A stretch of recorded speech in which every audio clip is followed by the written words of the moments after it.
వేటకు వచ్చిన శంతను దప్పిక తీర్చుకోవడానికి గంగానది దగ్గరకు వచ్చాడు. గంగాం అతోయాం అవలోకయన్ విస్మితః భవతూ. నీళ్లులేని గంగానదిని చూసి ఆశ్చర్యపోయాడు.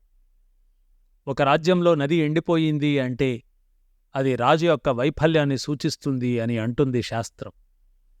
నది ఎందుకు ఎండిపోయిందో కారణం కనుక్కుందామని నదీతీరం వెంబడే వెళ్లసాగాడు. శంతనుడు ఏం కనుక్కున్నాడో తర్వాత చూద్దాం. ఇప్పుడు గంగానది ఎండిపోవడం అంటే ఏమిటో తాత్వికంగా చూసే ప్రయత్నం చేద్దాం. ఈ సంసారం అనేది ఒక సాగరం.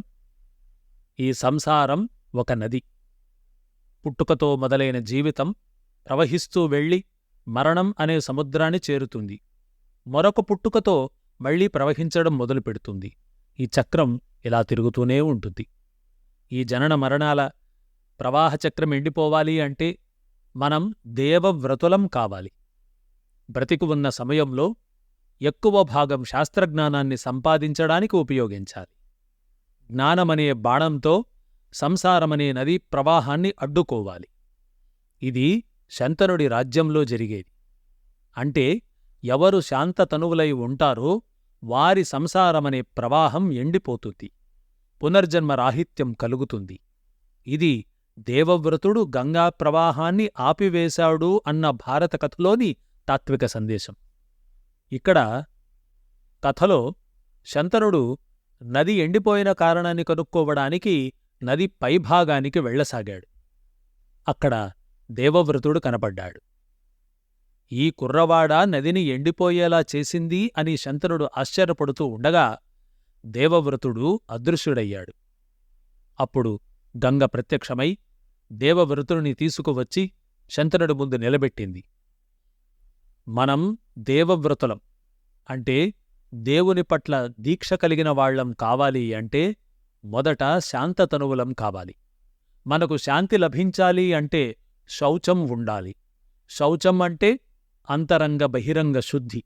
ఆ శుద్ధి గంగా స్నానం వల్ల దొరుకుతుంది.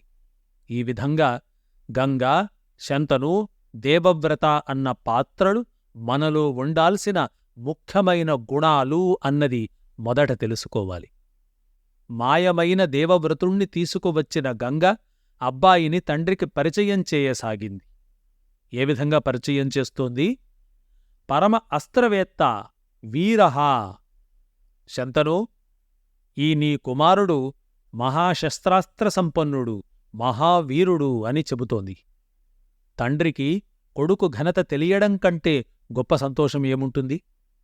శంతనుడు దేవవ్రతుని గుణగణాల్ని తెలుసుకుని ఎంతో సంతోషించాడు.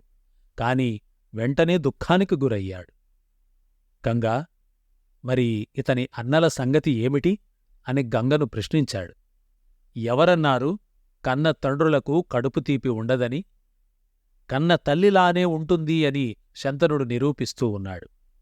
శంతను అడిగిన ప్రశ్నకు సమాధానంగా, వారిని మీరు మర్చిపోవాలి.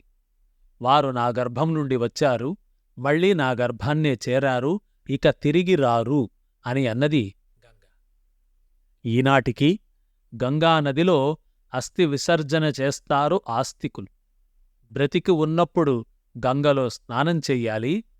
ప్రాణం పోతున్న సమయంలో గంగాజలం త్రాగాలి. దేహం చితిలో కాలిపోయాక ఆ బూడిదను గంగలో కలపాలి. అప్పుడు ఆ జీవి ముక్తి మార్గంలో ప్రయాణించడానికి వీలవుతుంది. ఈ విధంగా దేవవ్రతుని కంటే ముందు పుట్టిన 7 మంది కూడా గంగా గర్భం నుండి వచ్చి వెంటనే అక్కడికే చేరుకున్నారు. అంటే వారి పాపాల నుండి, శాపాల నుండి విముక్తిని పొందారు. కనుక ఇందులో దుఃఖించడానికి ఏమీ లేదు అన్నది గంగాదేవి మాటల సారాంశం. ఇదే విషయాన్ని చెబుతూ ఆచార్య మధ్వులు ఇలా అంటారు: హరేహే పదాంభోజ సుపావితే జలే, కమలాలను పోలిన శ్రీహరి పాదాల నుండి పుట్టిన పవిత్రమైన నా జలాల్లో నీ 7 కుమారులు కలసిపోయి వారి స్వస్థానాన్ని చేరారు అని గంగాదేవి అన్నది అని చెబుతారు మధ్వాచార్యులు. ఇక్కడ స్వస్థానం అంటే వసువుల విషయంలో వారి లోకం, మన విషయంలో మోక్షం. మనం మోక్షానికి వెళ్ళాలి అంటే గంగాజలాల్లో స్నానం చెయ్యాలి, గంగాజలాన్ని పానం చెయ్యాలి. గంగా గంగేతి యో బ్రూయాత్ యోజనానాం శతైరపి ముచ్యతే సర్వపాపేభ్యో విష్ణులోకం సగచ్చతి అన్నట్టుగా కనీసం ఉన్నచోటునే అయినా గంగా నామస్మరణ చెయ్యాలి. అప్పుడే మనం మన స్వస్థానమైన మోక్షాన్ని చేరుకుంటాము. కాని ఆ పనిని చేయకుండా అధర్మకార్యాలను చేసి మనది కానిది పరాయిది అయిన నరకాన్ని చేరుకుంటున్నాము.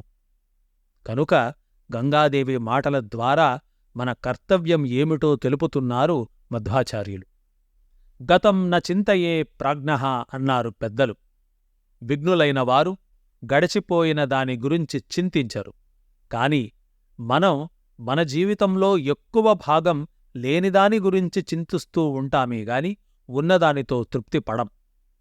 శంతనుడు కూడా కంటికి ఎదురుగా ఉన్న కుమారుణ్ణి వదిలేసి వెళ్ళిపోయిన కొడుకుల గురించి చింత చేస్తున్నాడు. ఇది కూడదని చెబుతోంది గంగాదేవి. గంగాదేవి మాటలతో తేరుకున్న శంతనుడు యోగ్యుడు, విద్యావంతుడు, మహాబలశాలి అయిన దేవవ్రతుణ్ణి వెంటబెట్టుకుని రాజధానికి బయలుదేరాడు. ఆ విధంగా గంగాదేవి స్పర్శతో అత్యంత పవిత్రమైన దేవవ్రత అనే ఒక గొప్ప గుణాన్ని శంతనుడు తన రాజ్యానికి తీసుకువచ్చాడు.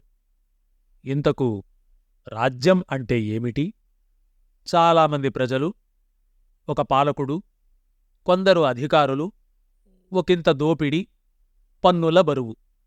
రాజ్యం అంటే మనకు తోచేది ఇదే కదూ?